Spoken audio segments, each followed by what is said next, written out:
नमस्ते फ्रेंड्स, कैसे हैं आप सब। आई होप कि आप लोग बहुत अच्छे होंगे। मैं भी अच्छी हूँ। फ्रेंड्स, सर्दियाँ लगभग ख़त्म हो गई हैं और गर्मियों की शुरुआत भी हो गई है। और अप्रैल के समय में हमारे यहाँ कई सारे फ्लावरिंग प्लांट अब धीरे धीरे ब्लूम करने की ओर हैं और कुछ प्लांट को हमें हमें अभी भी तैयार करने हैं। कुछ प्लांट जो बड़े बड़े हैं और जिनकी कटिंग प्रूनिंग हो गई है उनका तो काम हो गया है। और कुछ जो अभी बल्ब वाले प्लांट हैं जो हमारे यहाँ सालों साल ही लगे रहते हैं, बने रहते हैं, उनको भी हमें ब्लूमिंग के लिए तैयार करनी है दोस्तों।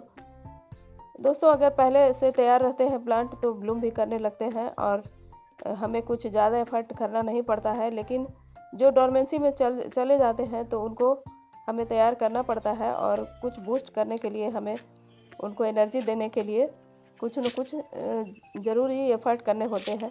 तो वही सब होगा इस वीडियो में दोस्तों। वीडियो में अंत तक बने रहिएगा। वीडियो अगर अच्छी लगे तो लाइक ज़रूर कीजिएगा, चैनल में नए हैं तो सब्सक्राइब भी। तो आइए वीडियो को शुरू करें।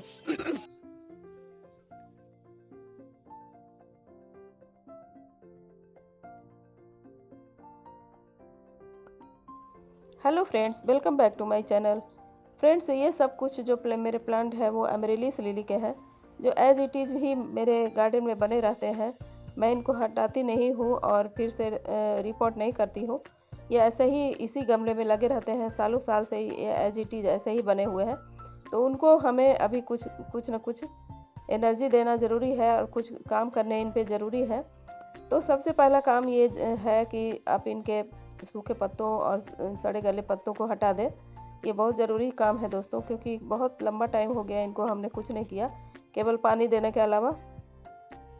तो सभी सूखे पत्तों और सड़े गले पार्ट को इनके हटा देने हैं। और ये देखिए, इनके जो ऊपर जैसे ये प्याज के जैसा होता है, तो ऊपरी छिलके में जो स्ट्रक्चर है उसको भी हटा देना ज़रूरी है, जो सूख गए हैं। उसके बाद साफ़ सुथरा बल्ब हमें मिलेगा दोस्तों। कुछ बल्ब इनमें काफ़ी छोटे हैं, उनमें ब्लूमिंग नहीं आएगी। लेकिन कुछ जो मैच्योर बल्ब हैं उनमें काफ़ी अच्छी ब्लूमिंग आती है। तो हमारे यहाँ तीन चार कलर के ये एमरेलिस लिली है। कुछ स्मॉल वाले हैं और कुछ थोड़े बिग वाले हैं। तो हर साल ये फ्लावरिंग करते ही करते हैं।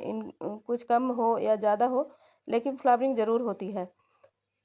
तो बल्ब वाले फ्लावर प्लांट में ये बहुत अच्छी बात है कि एक बल्ब अगर लगाइए तो उसको वे मनी मल्टीप्लाई करते जाते हैं और धीरे धीरे हमारे यहाँ काफ़ी संख्या में ये बल्ब हो जाते हैं और काफ़ी संख्या में हमें फ्लावरिंग देखने को मिलती है। तो ये बल्ब वाले प्लांट लगाना भी बहुत ही ज़रूरी है दोस्तों। अगर आपने नहीं लगाया तो नर्सरी से ज़रूर लाएं और लगाएं अपने गार्डन में, ताकि आपके गार्डन की भी शोभा में चार चांद लग जाए। अभी तो अमरीलिस लिली के काफ़ी सारे जो है वैरायटी आने लगी है। शेड वाली variety, double petal variety, triple petal variety और बाहरी इम्पोर्टेड जो वैरायटी है वो सब भी आने लगी है। लेकिन ये सब जो है मेरा देसी वाला है दोस्तों। और हम इसलिए करीब करीब 20-25 साल से ये ऐसे ही बना रहता है और खिलता रहता है। ये रूट बाउंड ही हुआ हुआ है, लेकिन फिर भी इसमें ब्लूमिंग अच्छी होती है। इसलिए मैं इनको कभी हटाती नहीं हूँ, इस तरह से ही बने रहते हैं। फ्लावर जब ख़त्म हो जाते हैं तो इनके जो पत्तियां हैं वो खूबसूरती प्रदान करती हैं हमारे गार्डन में। तो इसी के कारण मैं इनको हमेशा ही यूं ही छोड़ देती हूँ। तो देखिए, इस तरह से मैंने सफाई कर दी है सभी गमलों की। सफाई करने के बाद इनकी गुड़ाई भी कर दें दोस्तों, साइड साइड में। गुड़ाई करने से इनका एयर जो है अंदर सर्कुलेट होगा और जो है ये बल्ब जो है अच्छी ग्रोथ लेंगे और अच्छा इनको अगर न्यूट्रिशन मिलेगा तो जल्दी ब्लूम करने लगेंगे। तो इसी सब कुछ करने के लिए मैंने इसको आज यूज़ किया है। और अगर आपके यहाँ भी अमरीलिस लिली पहले से है तो आप भी ये करें अपने गार्डन के में खूबसूरती बढ़ाने के लिए। ये देखिए, मैं गुड़ाई कर रही हूँ। जड़ें इतनी ज़्यादा है दोस्तों, ये देखिए कुछ जड़ें सूख गई हैं और कुछ अभी भी ताज़ी हैं। तो ताज़ी जड़ों को कटने ना दें और जो सूखी हुई जड़ें हैं उनको भी रिमूव कर दें। तो इस तरह से सभी गमलों को बिल्कुल ही अच्छे तरह से साफ़ सुथरा कर दें दोस्तों। और साफ़ सुथरा रहने से ही इनमें फंगस नहीं लगेगा और फ्लावरिंग अच्छी होगी। तो इस तरह से मैंने सभी गमलों की सफाई की है। और इसके लिए जो ज़रूरी खाद है वो बहुत कुछ ज़्यादा नहीं है। मैंने गोबर की खाद ली है सड़ी हुई। तो एक-एक मुट्ठी 2-2 मुट्ठी आप इसमें दें, जैसा रिक्वायरमेंट है, गमला जितना बड़ा है उसी हिसाब से। मेरा गमला 8 इंच का, कोई 10 इंच का, कोई 6 इंच का है, तो उसी हिसाब से मैं दूँगी। और ये देखिए छोटे-छोटे बल्ब भी निकल गए हैं। तो इस तरह से, और गुड़ाई करने के बाद भी कचरा अगर हो तो उसको भी आप निकाल लें। इस तरह से सभी की गुड़ाई अच्छे से कर दें। ये देखिए, अब सभी की सफाई हो गई है दोस्तों, सभी गमलों की। इस तरह से देखिए, और अब देखिए इसमें स्प्राउटिंग भी होने लगी। ये देखिए, ये बड निकलना शुरू हो गया है दोस्तों। तो इनका ये सीज़न होता है मार्च अप्रैल का। अपने आप ही इनमें नई ग्रोथ शुरू होती है और नई कलियाँ निकलने लगती हैं। पत्तियाँ तो इस समय ज़्यादा नहीं निकलती हैं, लेकिन कलियाँ ज़रूर निकलने लगती हैं। तो इस तरह से सारे गमले मैंने साफ़-सुथरे कर दिए हैं, देखिए। और ये जो है कली निकली है दोस्तों, ये, और इसी तरह से की कलियाँ सभी में निकलने लगेगी। और एक स्टिक नुमा स्ट्रक्चर निकलेगा और उसी में 3-4 फ्लावर एक साथ खिलते हैं एमरिलिस लिली में, और बहुत ही खूबसूरत लगते हैं दोस्तों। ये देखिए, और ये जो मैंने गुड़ाई की है इनको थोड़ा-थोड़ा हटाकर अब मैं गोबर की खाद इसमें डाल दूँगी। इस तरह से गड्ढा बना दें, और ये देखिए गोबर की खाद है सड़ी हुई, उसको मैं 1 मुट्ठी 2 मुट्ठी सभी में डालूँगी। तो ये करना बहुत ही ज़रूरी है दोस्तों, क्योंकि बहुत दिनों से मैंने इनमें कुछ काम नहीं किया है। और जब-जब सीज़न आता है तभी मैं इसकी गुड़ाई करती हूँ और खाद डालती हूँ। और बाकी जब लिक्विड फर्टिलाइज़र बनाती हूँ तभी इसमें कुछ डालती हूँ, बाकी मैं इसमें कुछ नहीं डालती हूँ और पानी के अलावा। तो इस तरह से ये बहुत ही हार्डी होता है दोस्तों, और कम केयर में बड़ी आसानी से फ्लावरिंग करता है। तो ऐसे पौधे क्यों न लगाए जाएँ जो कम केयर में हमें अच्छी फ्लावरिंग दे, और उनकी जो है मेंटेनेंस भी उतनी नहीं हो।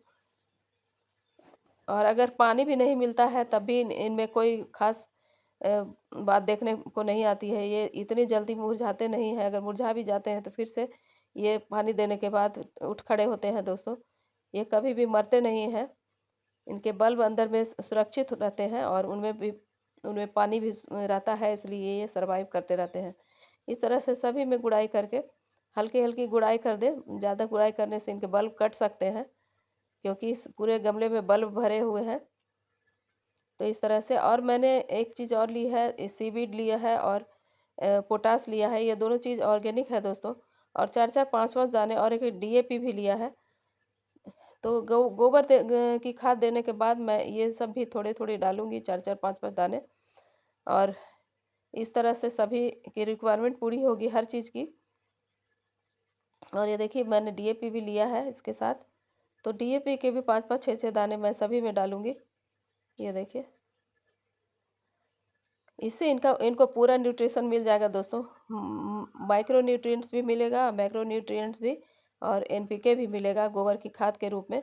दोस्तों गोबर की खाद बहुत अच्छी होती है, और इसमें हर तरह का न्यूट्रिशन होता है, कम या ज़्यादा। तो इसको अगर आप यूज़ करते हैं तो आप निश्चिंत रहिए, आपकी न्यूट्रिशन की जो रिक्वायरमेंट है पौधों की, वो ज़रूर पूरी हो जाती है।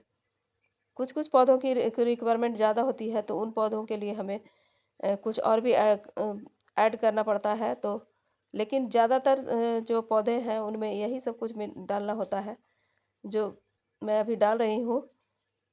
और ज़्यादा खाद देने से भी पौधे खराब होने लगते हैं, इसलिए आप गोबर की खाद डालें और निश्चिंत रहें।